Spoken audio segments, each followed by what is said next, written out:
Hi,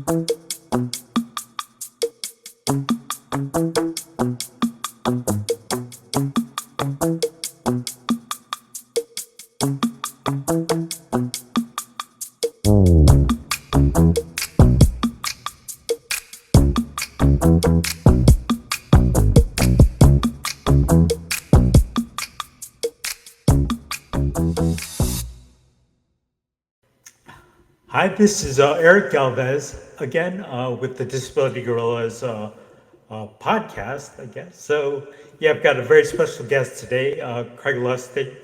Um, yeah, I've known Craig for years. We've been very involved with the young adult cancer survivor community. So, yeah, I invited Craig to join us today because I want to learn a little bit more about his story and what he's doing now. And then they're gonna put him in the Disability Guerrillas hot seat, so we really get to know him. Okay, Eric, I got to tell you, when you reached out, I was just so thrilled. It was such a pleasure to hear from you and kind of reconnect and talk about, you know, the constant stream of things that relate to life in the young adult cancer community. But just briefly about myself. So I don't really qualify anymore as a young adult cancer survivor because I'm actually 61. Wow. But I was diagnosed with a brain tumor uh, in my mid 20s in 1992. And,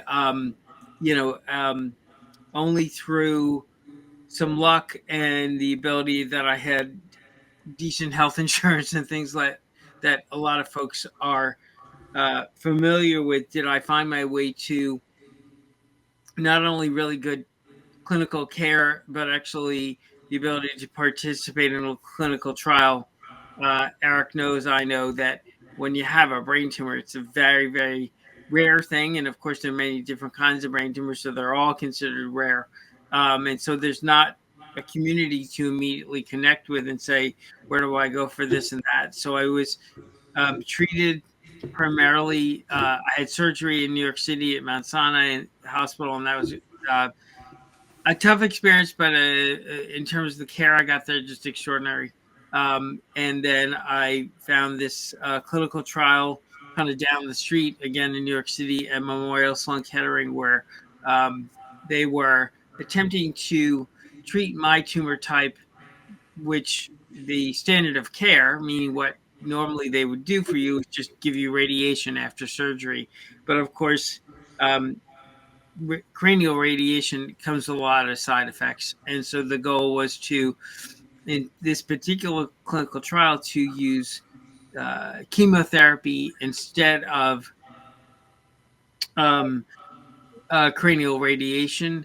And so small, rare tumor type, small trial. But I went on the trial, received chemotherapy for about 6 months on an outpatient basis, and the tumors just disappear. It's extraordinary, except that for every single person on the trial, within about 10 to 18 months, the tumor comes back. So when I had my recurrence, um, then it was sort of, well, I'm not going to go back to the standard of care and just get whole brain radiation at this point. What should I do?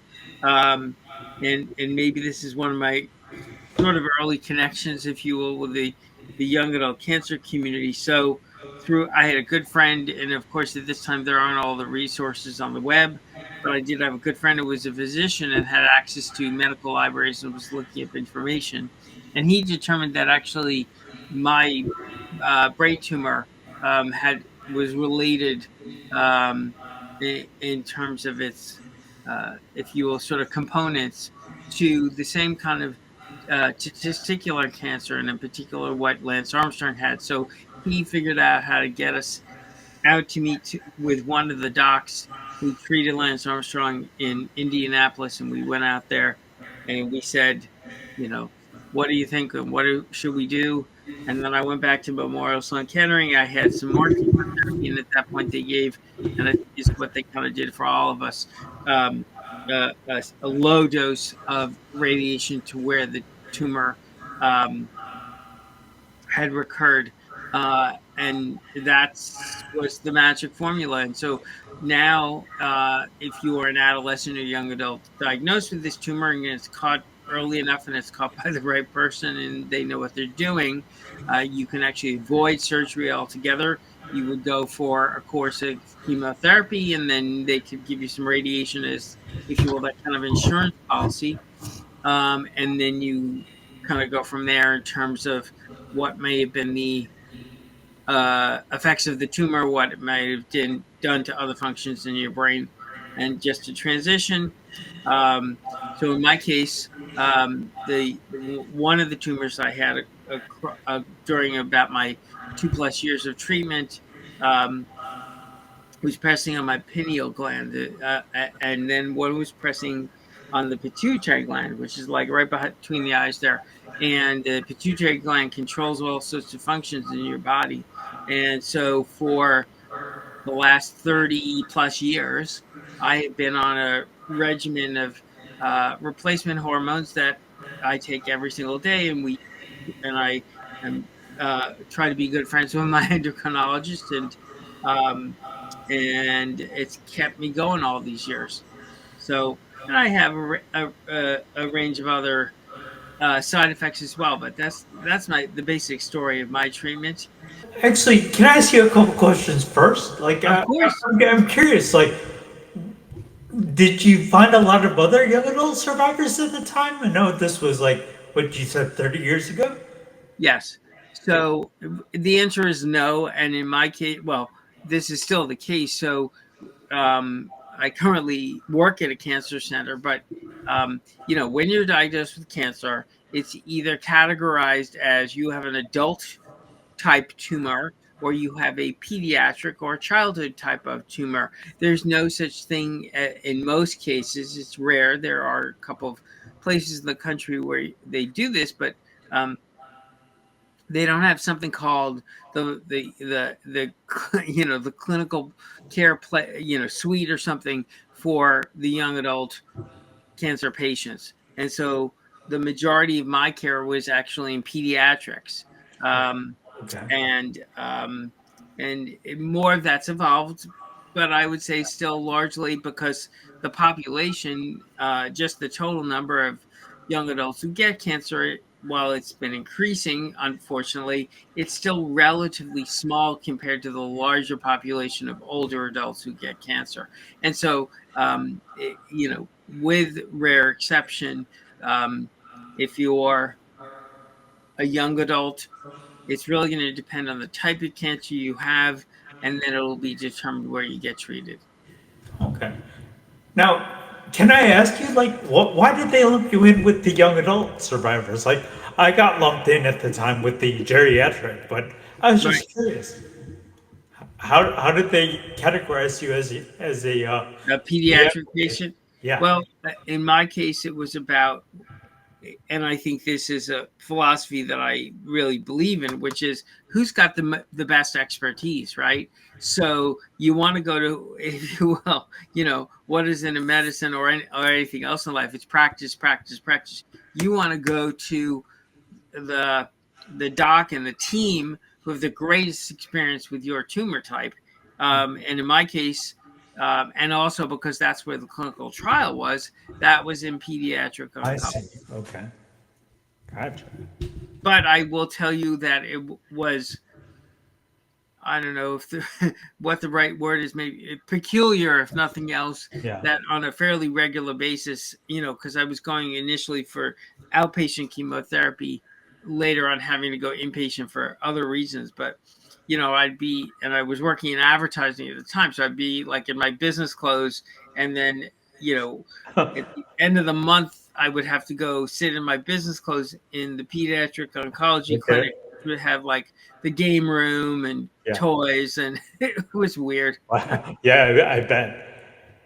Yeah, like I'm on the total other spectrum. I was kind of lumped in with the geriatric Yeah, population, and and I could like you not said, relate to them yeah, at all.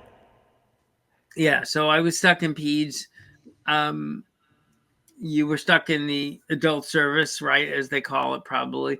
And this means that especially when you're talking about brain tumors, not only are you going to find very, very few other young adult brain tumor patients, but so you're stuck in an environment that feels uncomfortable. You're a fish out of water, and so you're not going to find, in more broadly, sort of the young adult cancer patient community. It's going to be hard, and then specific to your brain tumor, you're not going to find almost anybody because it's all rare, and and unless you're at a again, hopefully most folks with brain tumors are going to specialized centers, and so maybe there's a chance, but it was certainly a lonely environment. Oh yeah, definitely. Like, yeah. Luckily, at the time, like the whole young adult survivor movement was Yeah, forming when I was diagnosed. So I got linked in with, I think it was, I'm too young for this, or which is now stupid right, cancer. right. But yeah, it was just really important to meet other people who understood those experiences. And I really applaud you for what you're doing with the young adult survivor movement because that was key for me. Like, that got me involved in everything. So, yeah, I figure, if I did get diagnosed, I'm glad I found other people that were going through things at the same Sure. time. So it was great. Yeah, yeah. I think that so for me, yeah, I was gravitating towards wanting to do some work and give back, if you will, to the brain tumor community. Yeah, But where it really started was with the Children's Brain Tumor Foundation, which may be a group that you're familiar yeah, with, based in New yeah. York. And, if you will, these are the people who cared about me, and maybe they had little ones. These were parents who had little ones who were being treated for brain tumors, and I was obviously really different, but they cared about me, and so and they saw my value in terms of what I could kind of bring to their efforts. Okay, cool. I'm gonna move on here. I kind of let's see if this works. So, like, I definitely want to know. So, what are you doing now? Um, well, I'm actually maybe finishing another chapter in my life. So for the past 12 years, I have been at the Lombardi Comprehensive Cancer Center, which is at Georgetown University. And specifically there, I've been working with GI cancer patients. Okay. And there's been another, if you will, sort of unfortunate intersection with our young adult crowd, in that there's been a real spike in the diagnosis of gastrointestinal cancers in young adults. I'm talking very young. So we're seeing 20-year-olds getting colorectal cancer, or in some cases just stomach cancer, or some of our other, if you will, cancer types that are included under our umbrella. And we don't really understand it, and we don't understand a lot of things in terms of, are these actually really different diseases in the younger population? Of course, um, familiar to a lot of us who are young adult cancer survivors, period, is that the issue of delayed diagnosis is really significant. Yeah. So actually, Ending that job shortly is the end yeah. of it. So where exactly are you now? You're in New York City or what? No, I'm in Washington, D.C. Okay, in DC. Okay, Yep. gotcha. Man, Yep. so like, are you still very involved in the young adult survivor movement or? Um, Less so, but some. Okay, So, for instance, I was just looking at, so this later this week is the I guess it's an annual conference of stupid cancer called CancerCon. okay. Um, and that's happening here in DC. Um, Wow. so I would say that I certainly, versus the involvement that I had many years ago, much less than at this point, but certainly I try to, if you kind of Yeah. keep my hand in it, be whatever way I can be useful and helpful, if nothing else, to provide a little bit of the ancient history, and how things happened. I would say to you that the we made really significant strides um, in those earlier days, um, and and some of the organizations that were kind of grown out of those earlier times and conversations and meetings and whatnot have continued and thrived. But it's not, Yeah.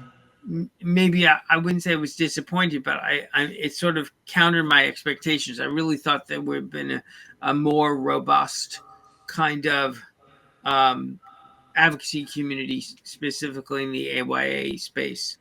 Like, There is. what were you looking for? I'm just curious. I think that, and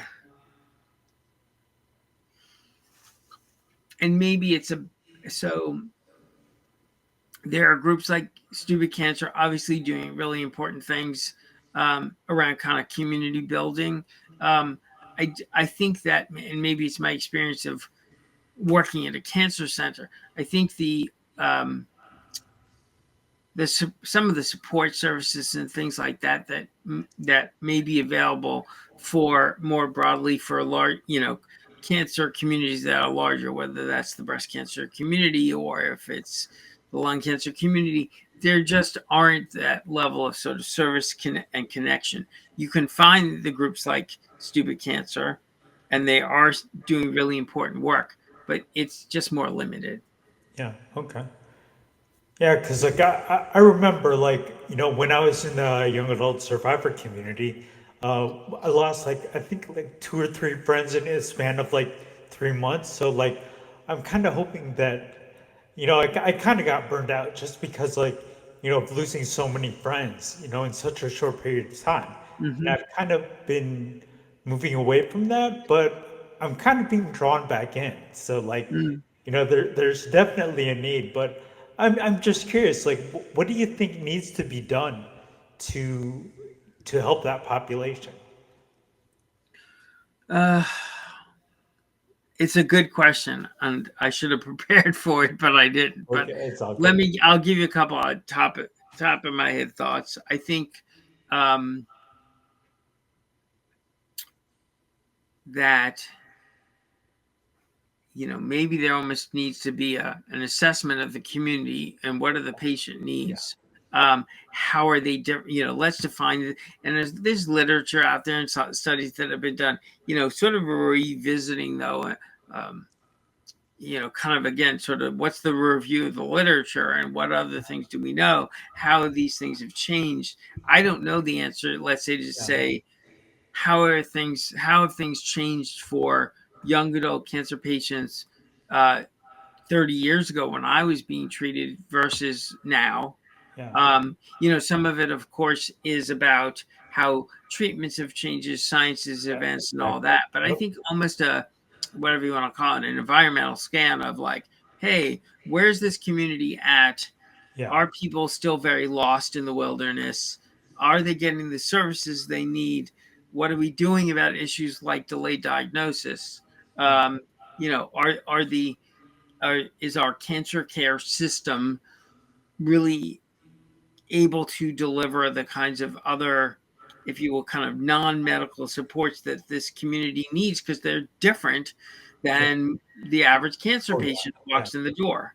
So, and the I don't know the answer to that. yeah. My That's not an instinct easy is question to that answer, right but is right. So I would say we need to, if you will do kind of a reset to say where are we at, and then where maybe the other part of it is where do we need to go from here? What are the priorities we need to work in? Maybe it is related to the impact of financial toxicity on these yeah, younger patients. Maybe it's related to family issues. I don't know what the priority issues are right, anymore.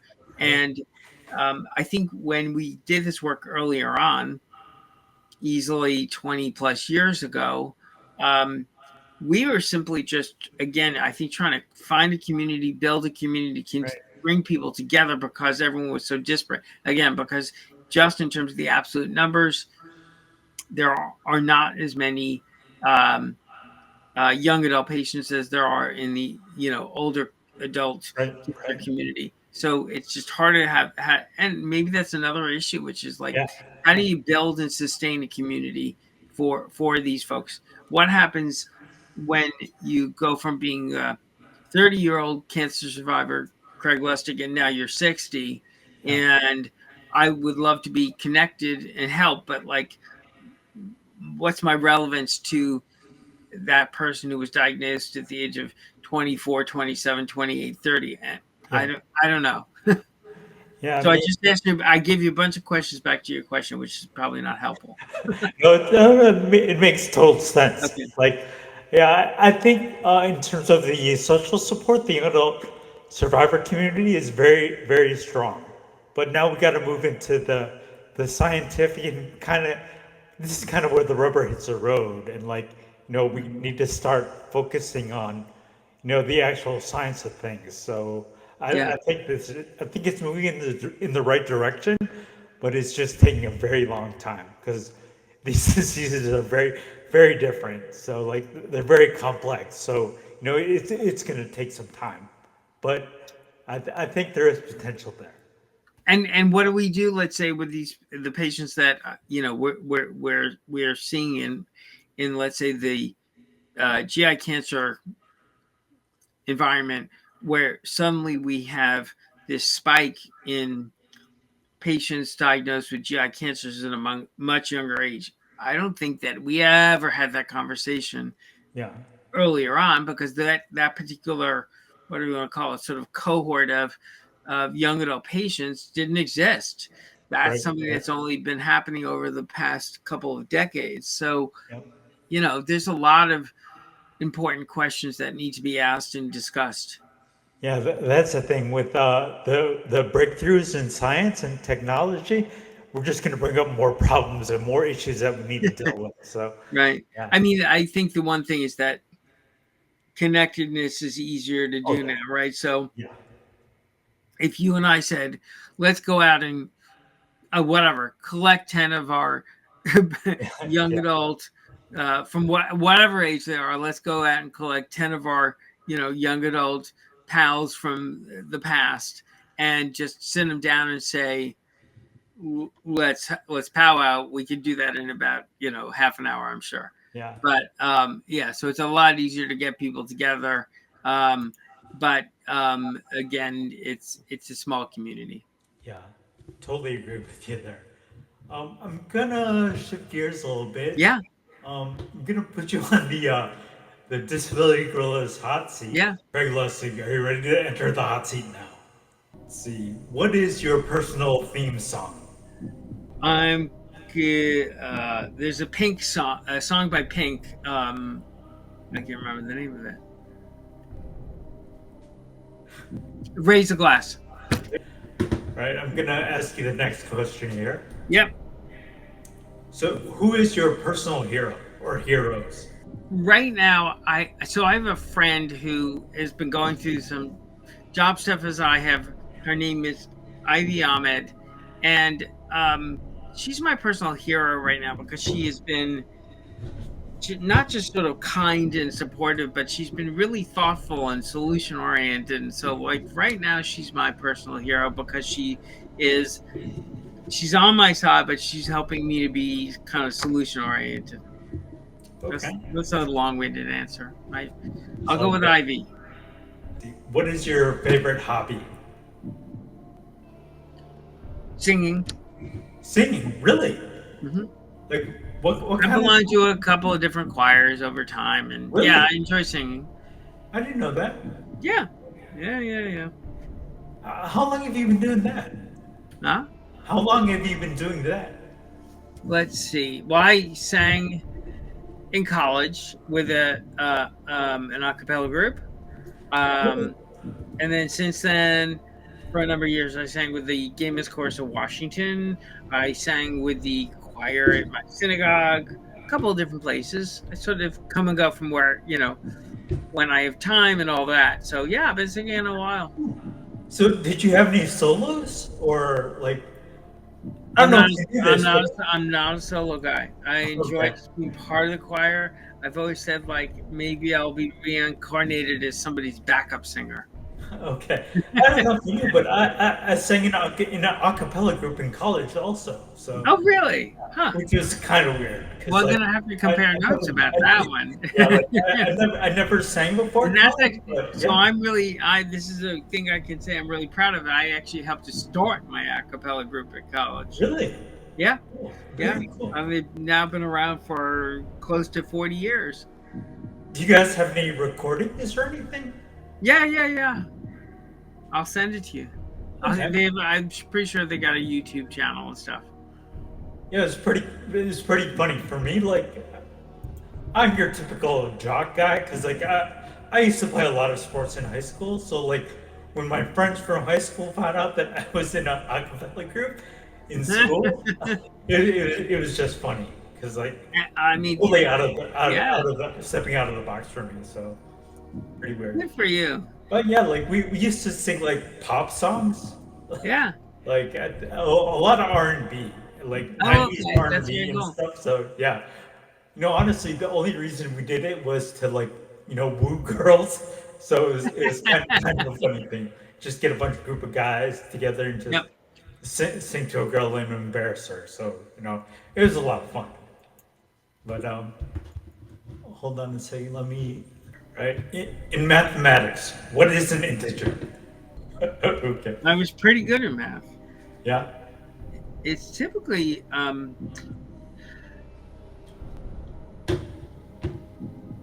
it's I want to say it's an odd number, and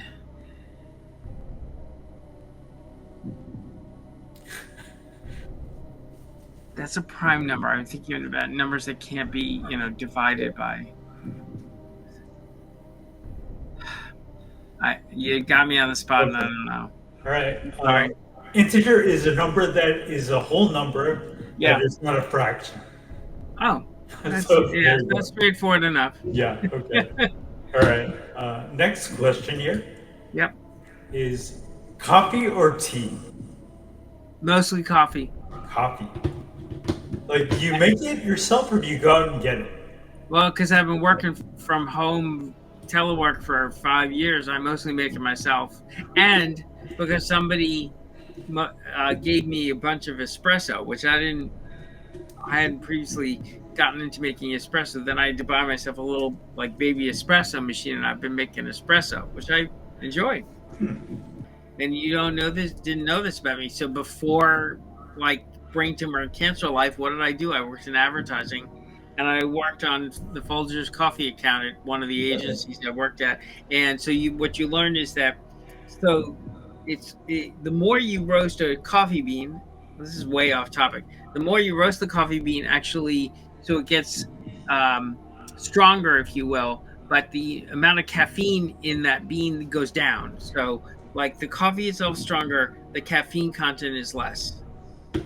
So, like dark roast beans have less caffeine, or Really? espresso bean, yeah, because they're just roasted differently. And again, the roasting process, again, the longer you roast it, the caffeine gets sort of, I don't know, evaporates from it.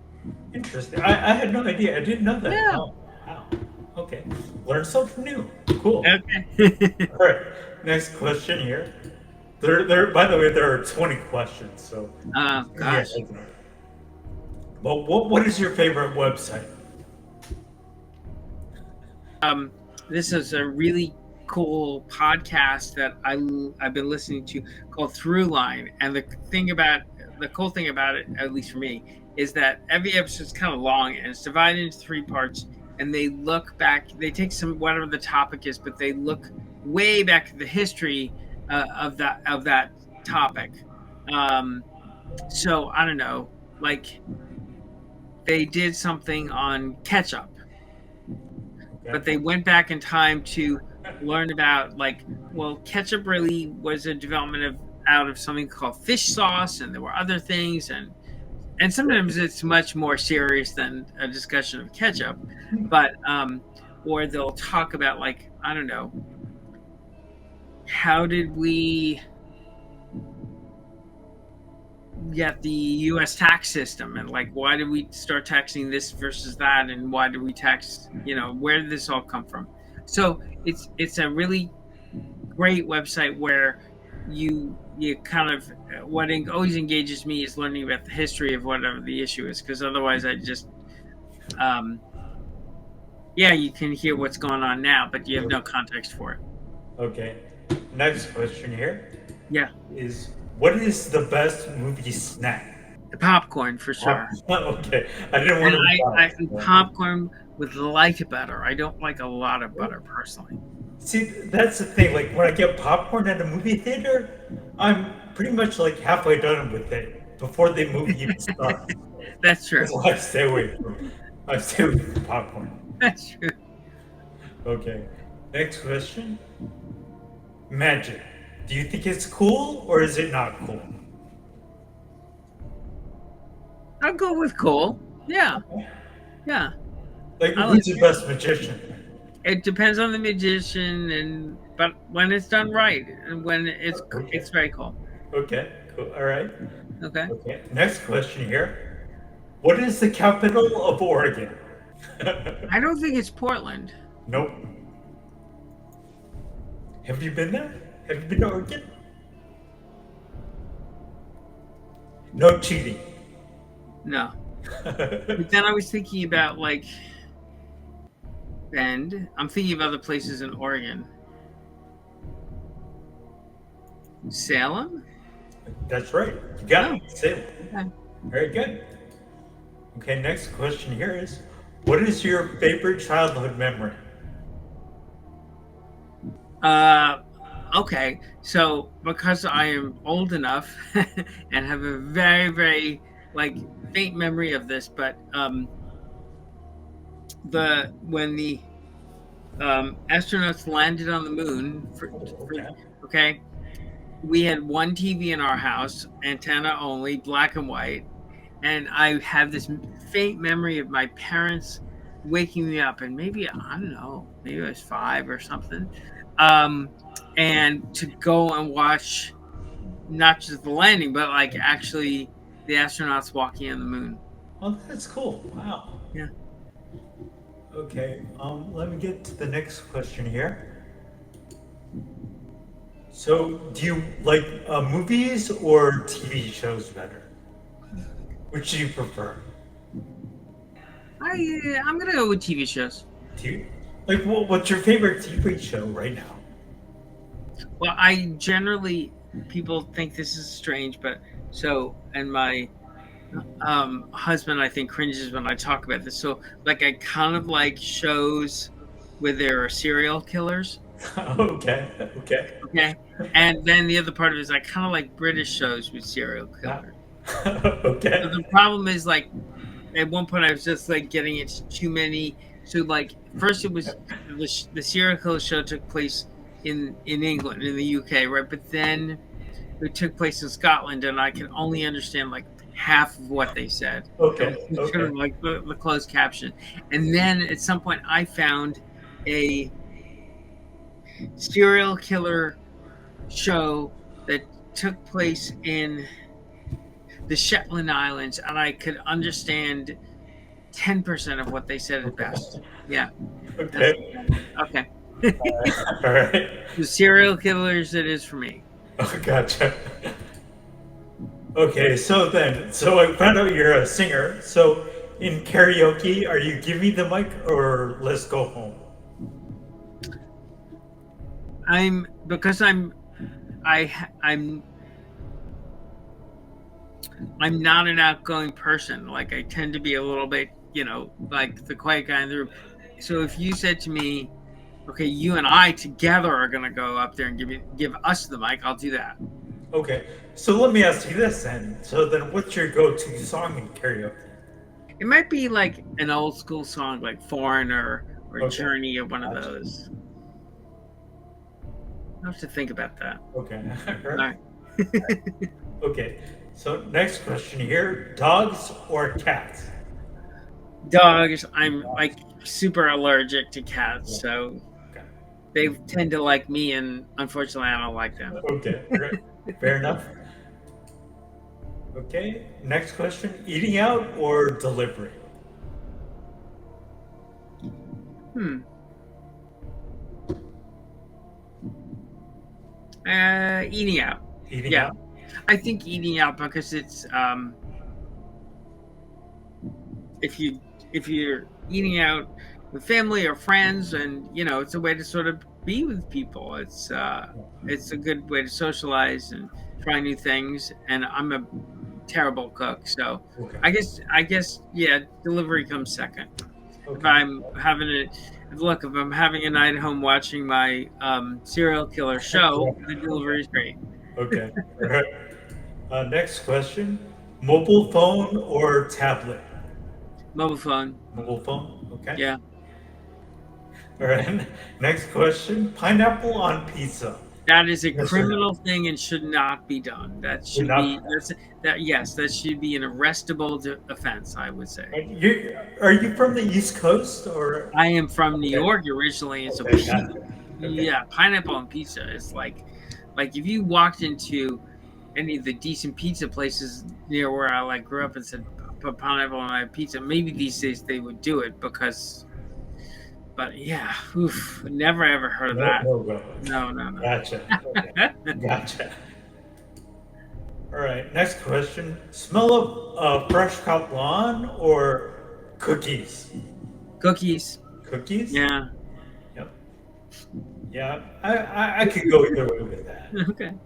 Yeah, I'm the kind of guy that likes to be outside, so I Yeah. do like fresh cut lawns. So, okay, next question. Favorite place to travel? Mm. Hmm.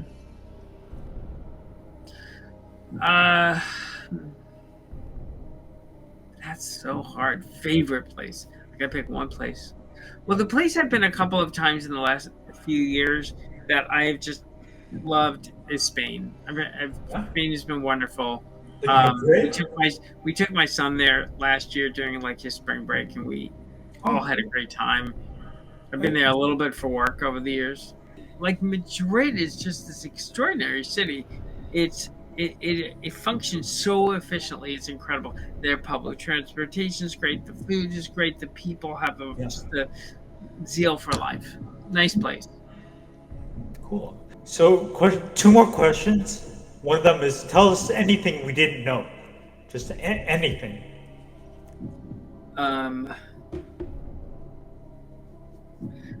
that I'm kind of obsessed with eating blueberries. Oh, really? Okay. I eat a lot of blueberries. Well, they're healthy, so They they're. are, but I just enjoy them. I had Yeah. I Okay. don't know, like Okay. this week alone, I just had blueberries in my oatmeal, and then we were out at a breakfast place, and I got blueberries in my waffle, and then somebody came over. We had a cookout, and they brought a like homemade cake thing, and one section of it had blueberries on top, which was specifically done for me. Okay. Yeah, Okay. And last question yeah. here. Okay. Is there any words of advice for anyone? Like, So for me, I always start with my health because I can't be any good to my family or in my job or if I don't have my health. You're your own best advocate, and that at the end of the day, this is your life and you have a voice. You are the voice, or at least the primary voice in determining what happens to you. And I remember at least when I was first diagnosed, and I was at this age where there would be certain doctors I was going to see, and I was like 27, and they'd be like inviting my parents to come into the room, and I was like, that's not appropriate unless I say they can be in the room, right? Maybe we're going to talk about things that are of a personal nature, and I don't really want to share that with them. So there you go. okay, cool. Well, that was a hot seat. Thank you All for right. sharing the hot seat with me, Craig. But yeah, this was great. Like, I'll post this later on, but I definitely want to say thank you for participating in this, and yeah, let's see where everything goes with the Disability Gorillas. But thank you very Uh, much for sitting down and chatting with us.